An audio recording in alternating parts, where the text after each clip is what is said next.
वादी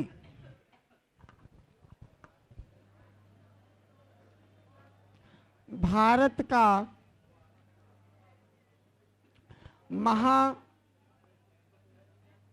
न्यायवादी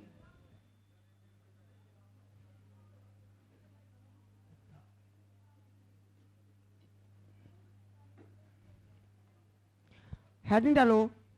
भारत का महान्यायवादी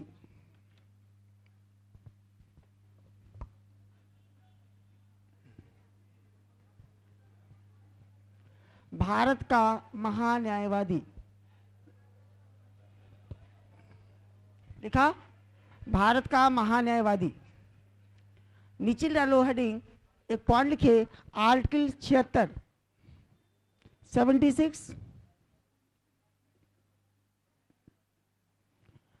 भारत का एक महान्यायवादी होना चाहिए।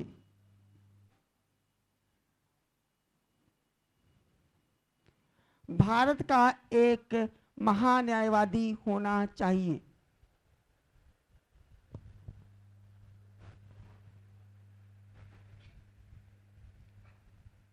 हम कहेंगे आर्टिकल 76, आप कहेंगे भारत का एक महान्यायवादी होना चाहिए। ठीक है, कहेंगे आर्टिकल 76 आर्टिकल 76 भारत का एक महान्यायवादी होना चाहिए। नेक्स्ट लिखिए, भारत के महान्यायवादी की नियुक्ति राष्ट्रपति करता है। नेक्स्ट पॉइंट, भारत के महान्यायवादी की नियुक्ति राष्ट्रपति करता है।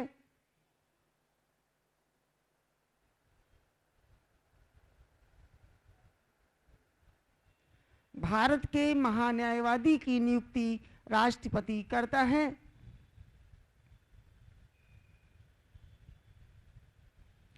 तथा शपथ ग्रहण राष्ट्रपति ही दिलाता है।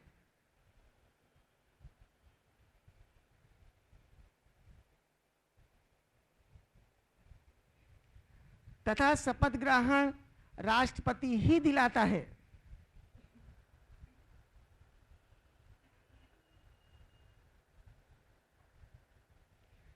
नेक्स्ट लिखिए, महान्यायवादी का त्याग पत्र राष्ट्रपति ही लेता है।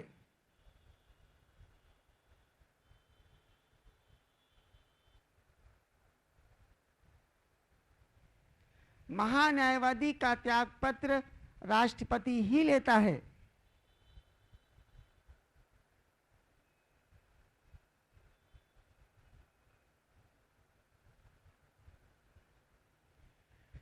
नेक्स्ट लिखिए, राष्ट्रपति उसी व्यक्ति को महान्यायवादी नियुक्त करते हैं।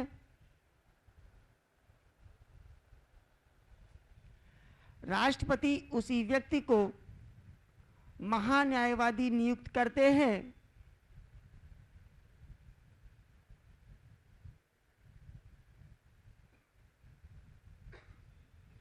जो उच्चतम न्यायालय का रिटायर्ड न्यायाधीश रहा हो।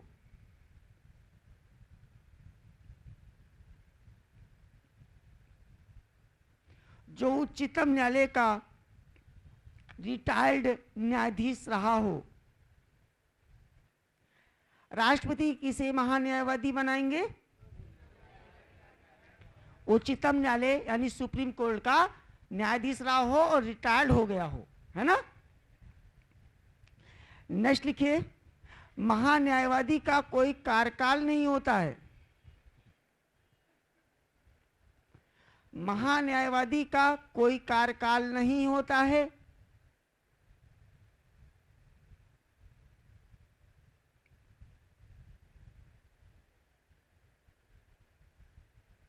राष्ट्रपति महोदय उससे कभी भी त्यागपत्र ले सकते हैं।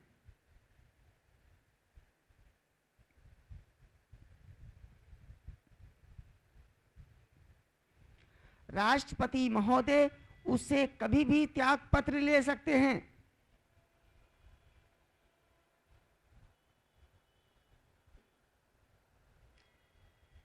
सबसे ज्यादा इंपॉर्टेंट लाइन नेक्स्ट लिखेगा, भारत के महान्यायवादी को भारत का प्रथम विधि अधिकारी कहा जाता है। यही सवाल आता है। भारत के महान्यायवादी को भारत का प्रथम विधि अधिकारी कहा जाता है।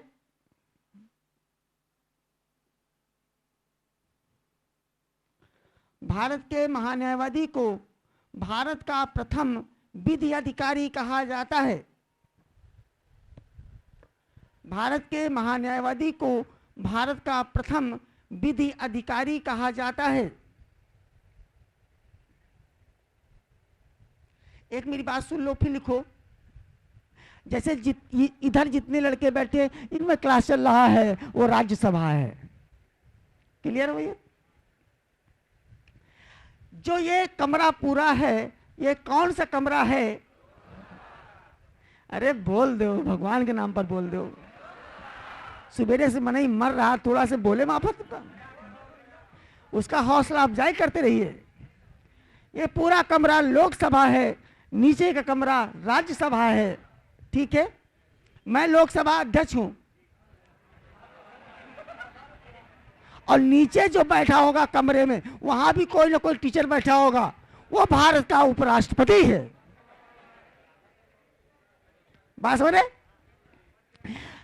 नीचे बेसमेंट में कोई टीचर होगा जरूर, और जो टीचर होगा, जो भी होगा, जो भी होगा, साजन तो ऑफिस में लेटे थे, और कोई होगा, जो भी टीचर होगा वो इसलिए बैठा है कि कोई वहां बदतमीजी ना करे। अध्यक्ष का काम ही है कि कोई बदतमीजी ना करे।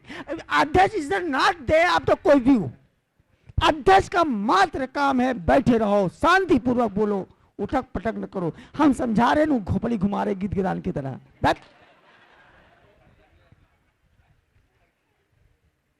प्लीज अटेंशन नहीं, अटेंशन नहीं, क्या कहते हैं अंग्रेजी में? Please attention. सही है, सही है। वो इंग्लिश मीडियम स्कूल की लड़की पढ़ी से, वो को खोपड़ी हिला दी, हम सही बोल रहे हैं। अटेंशन, तैयार हो जाओ। अटेंशन, इधर आ जाओ, बोला इधर देखो।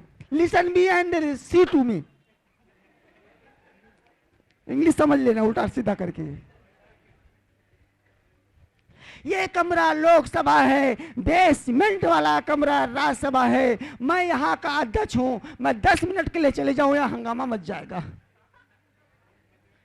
और जो नीचे राज्यसभा में कोई टीचर बैठा होगा, उसके डर के मारे सब अपने अपने म्यान में बैठे होंगे। अध्यक्ष का मतलब ही होता है उस क्लास की, उस सदन की, उस कमरे की मर्यादा बनाए रखें। अच्छा, एक बात और सुन लो, इस कमरे में वही बंदा बैठा है जो लोकसभा का चुनाव जीत कर आया है। तुम पीलीभीत से हो, तुम गाजियाबाद से हो, तुम गाजीपुर से हो, तुम लखनऊ से, बनारस, उन्नाव, फतेहपुर, तुम सुल्तानपुर से हो। समझो, सब लोग कहीं ना कहीं से लोकसभा का चुनाव जीत कर आए। अर्थात इस कमरे में वो बंदा ही बैठेगा जो लोकसभा का चुनाव जीत कर आया हो। इतनी छोटी सी बात है जो समझ में नहीं आ रही। झूठे कह दो आ रही। तुम लोग क्या हो? सांसद हो। कैसे सांसद? कहीं ना कहीं से चुनाव जीत कर आए हो, और राज्यसभा में जो बैठा होगा वो राज्यसभा का चुनाव जीत कर आया होगा। अर्थात राज्यसभा का आदमी इसमें नहीं बैठ सकता, और यहां का आदमी, और बाहरी तो छोड़ो, कोनो सड़क पर घूम रहा हो वो भी नहीं बैठ सकता। इसमें लोकसभा का चुनाव जो जीता होगा वही बैठेगा, उसमें राज्यसभा का चुनाव जीता होगा वो बैठेगा, है ना। लेकिन भारत का महान्यायवादी ऐसा व्यक्ति है जिसको अंग्रेजी में अटॉर्नी जनरल बोला जाता है। अटॉर्नी जनरल, भारत का महान्यायवादी, ना तो लोकसभा का सदस्य होता है, ना वो राज्यसभा का सदस्य होता है, लेकिन दोनों कमरे में बैठ सकता है। कंपटीशन में सवाल आता है, वह कौन सा व्यक्ति है जो संसद के किसी भी सदन का सदस्य नहीं होता, लेकिन दोनों की कार्रवाइयों में भाग ले सकता है और उसे जो अच्छा या बुरा लगे उसे बोल सकता है? भारत का महान। मुझे याद है सन 2001 की बात है, करोड़पति एक प्रोग्राम आता था टेलीविजन पे, कौन बनेगा करोड़पति। तो उसमें अमिताभ बच्चन ने, एक लड़का था हर्षवर्धने से सारे सवाल पूछे, सारे सवाल वो बता ले गया। अब वो एक सवाल ऐसा था जो अब अमिताभ बच्चन पूछते तो वो करोड़पति बन जाता। उसके पहले 3 साल से सोच चल रहा था, कोई करोड़पति नहीं बन पाया था। अमिताभ बच्चन ने यही सवाल पूछा था उस हर्षवर्धने से, कहा ये बताइए वो कौन सा व्यक्ति है जो संसद के किसी भी सदन का सदस्य नहीं होता, लेकिन दोनों की कार्रवाइयों में भाग ले सकता है। तो उसने कहा हमको नहीं मालूम। काफी कहा अच्छा वो दो, लाइफ लाइन दो। फिर लाइफ लाइन जब दिया गया तो शायद कुछ लोगों ने गलत उल्टा सीधा बताया। उसके बाद अच्छा ऑप्शनल दो, ऑप्शनल दिए गए। तो ऑप्शनल से उसने तुक्का मार दिया, भारत का महान्यायवादी, और वो तुक्के से सही हो गया और वो पहला व्यक्ति है हर्षवर्धन जो पहली बार करोड़पति बना था। इसी सवाल से बना था। सवाल कठिन ना था, लेकिन जिसको नॉलेज ना था उसके लिए बहुत कठिन था। क्वेश्चन था अमिताभ बच्चन का, वह कौन सा व्यक्ति है ना तो लोकसभा का सदस्य है ना तो वो राज्यसभा का सदस्य है, परंतु दोनों की कार्रवाइयों में भाग ले सकता है, अच्छा या बुरा जो लगे उस कमरे में बोल सकता है। उस व्यक्तित्व का नाम है भारत का महान्यायवादी, अटॉर्नी जनरल। उसके लिए कुर्सी रखी रहती है। वो मान लो हम पढ़ा रहे हैं, लोग सब कार्रवाई चल रही और महान्यायवादी कौन हो, आवा पीछे से घूम के बैठी सुन रहा, और उसके में कुछ अच्छा है बुरा लगे तो वहां से आवे मंच पर कहा देखो ऐसा नहीं ऐसा होइए, बोल सकता है। ये तरह राज्यसभा में कर सकता है। दोनों सदनों का सदस्य न होते हुए भाग ले सकता है, लेकिन अगर उस टाइम वो आया है, अगर वो उस टाइम वो आया है जिस टाइम यहां मतदान हो रहा हो, उस टाइम जब आया है जब यहां किसी विषय को लेकर मतदान हो रहा हो, वोटिंग हो रही हो, दस्तखत हो रहे हो, तो उस मतदान में भाग नहीं ले सकता। मतदान में भाग नहीं ले सकता। अब आगे सुनिए।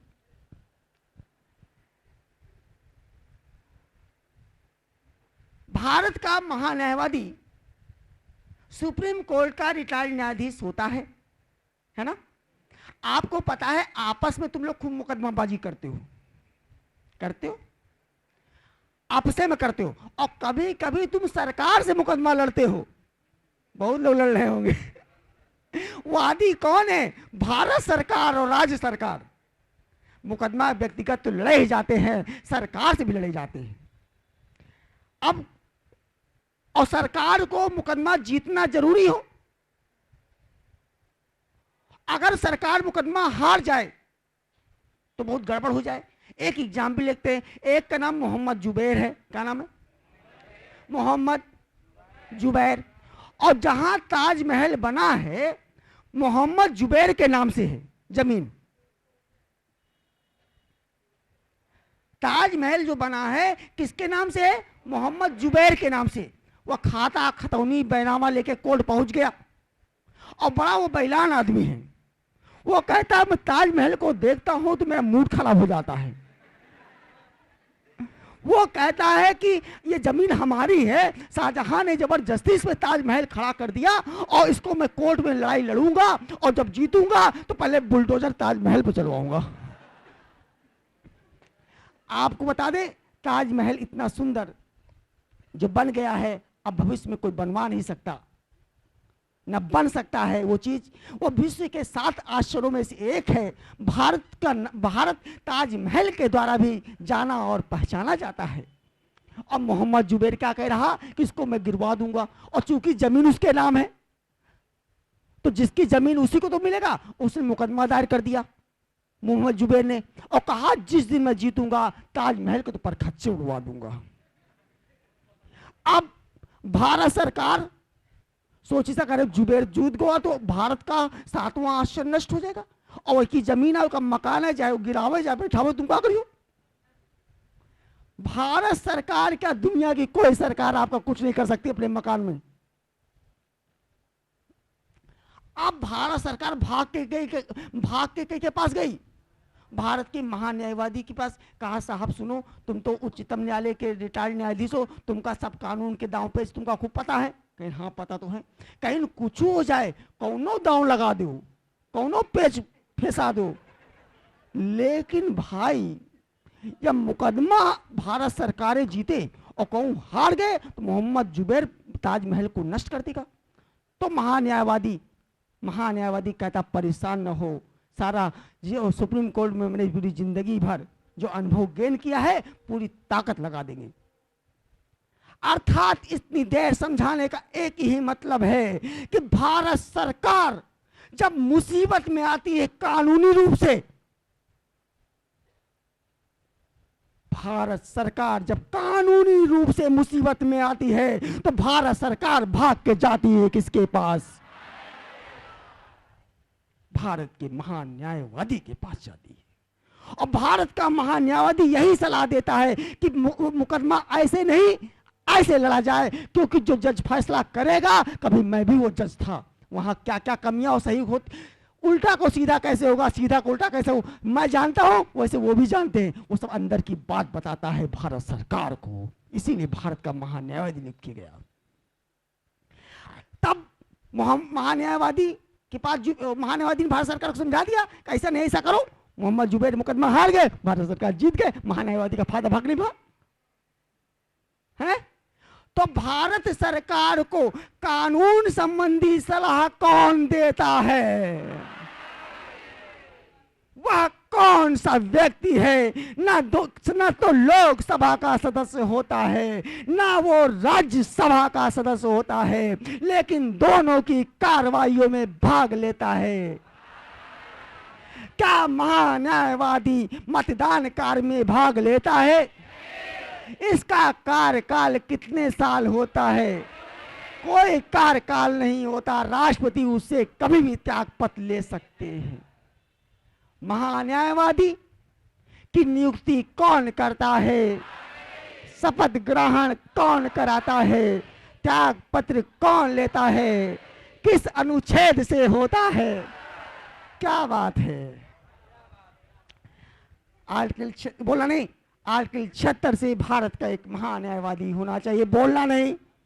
उसकी नियुक्ति राष्ट्रपति करता है, शपथ ग्रहण राष्ट्रपति दिलाता है, त्याग पत्र राष्ट्रपति लेता है, उसका कोई कार्यकाल नहीं होता। राष्ट्रपति बनाता है, अभी बना के जाए, बाथरूम करे जाए, लौट के कहा त्याग पत्र लाओ।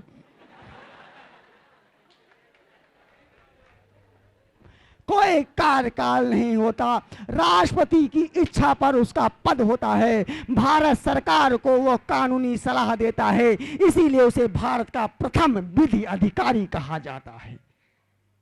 विधि माने कानून का पहला अधिकारी कहा जाता है। और कुल मिलाकर भारत के पहले महान्यायवादी स्टे लब्ड थे। कौन था?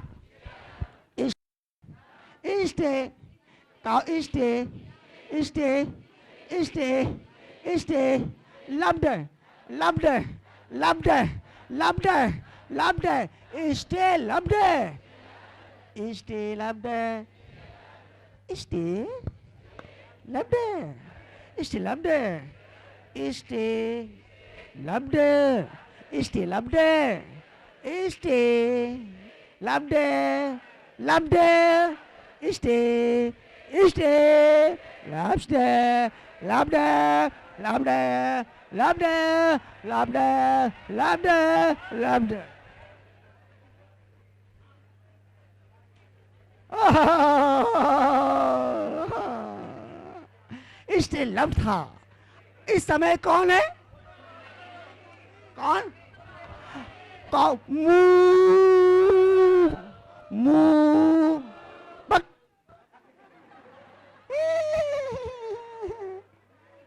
कामू को ला मुकुल मुकुल मुकुल रोतागी कौन तागी, अरे कौन तागी कौन तगी, कौन तगी, कौन तगी, कौन तगी, कौन तगी, रो तगी, रो तगी। इस समय कौन है? मुकुल रोहतगी। आर्टिकल 76 से बोलना नहीं, आर्टिकल 76 से भारत का एक महान्यायवादी होना चाहिए। इसकी नियुक्ति राष्ट्रपति करता है, शपथ ग्रहण राष्ट्रपति दिलाता है, त्याग पत्र राष्ट्रपति लेता है, इसका कोई कार्यकाल नहीं होता। राष्ट्रपति से कभी भी त्याग पत्र ले सकता है। ये तो ना लोकसभा का सदस्य होता है, ना ये राज्यसभा का सदस्य होता है, लेकिन फिर भी दोनों की कार्रवाइयों में भाग ले सकता है, लेकिन मतदान कार्य में भाग नहीं लेता। यह भारत सरकार को कानून संबंधी सलाह देता है, इसीलिए इसे भारत का प्रथम विधि अधिकारी कहा जाता है। पहले स्टे लब थे, इस समय मुकुल रोहतगी हैं। तो कहां तक लिखा था? विधि अधिकारी होता है। नेक्स्ट लिखिए, भारत का महान्यायवादी भारत सरकार को, भारत का महान्यायवादी भारत सरकार को कानून संबंधी सलाह देता है,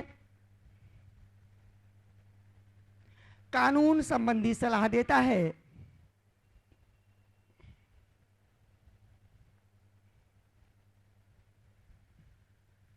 कानून संबंधी सलाह देता है। नेक्स्ट लिखिए, महान्यायवादी न तो लोकसभा का सदस्य होता है, महान्यायवादी न तो लोकसभा का सदस्य होता है और न ही राज्यसभा का सदस्य होता है, और न ही राज्यसभा का सदस्य होता है, लेकिन फिर भी दोनों की कार्रवाइयों में भाग ले सकता है, लेकिन फिर भी दोनों की कार्रवाइयों में भाग ले सकता है।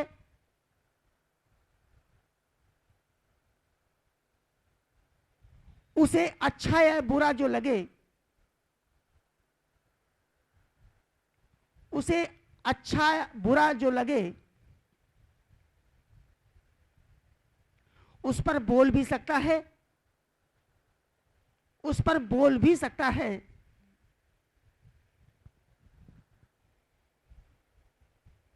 उस पर बोल भी सकता है, लेकिन मतदान कार्य में भाग नहीं ले सकता, लेकिन मतदान कार्य में भाग नहीं ले सकता, लेकिन मतदान कार्य में भाग नहीं ले सकता, लेकिन मतदान कार्य में भाग नहीं ले सकता। नेक्स्ट लिखिए, प्रथम भारत के महान्यायवादी, प्रथम भारत के महान्यायवादी स्टेलब थे, स्टेलब थे, स्टेलब थे, जबकि वर्तमान में, जबकि वर्तमान में मुकुल रोहतगी हैं, मुकुल रोहतगी हैं। थोड़ा सा एक बार दो बार बोलिएगा। किस अनुच्छेद से महान्यायवादी होता है? नियुक्ति, शपथ, त्यागपत्र, कार्यकाल,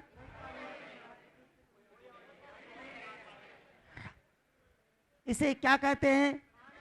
भारत का प्रथम विधि अधिकारी। ये भारत सरकार को कैसी सलाह देता है? कानूनी सलाह। ये दोनों सदनों का सदस्य होता है, लेकिन भाग ले सकता है, मतदान कर सकता है। कौन था पहला? इस समय कौन है? महान्यायवादी से कोई सवाल आ जाए कि औकात नहीं, आपसे गलत हो जाए। ये था महान्यायवादी। बंद करो। ये था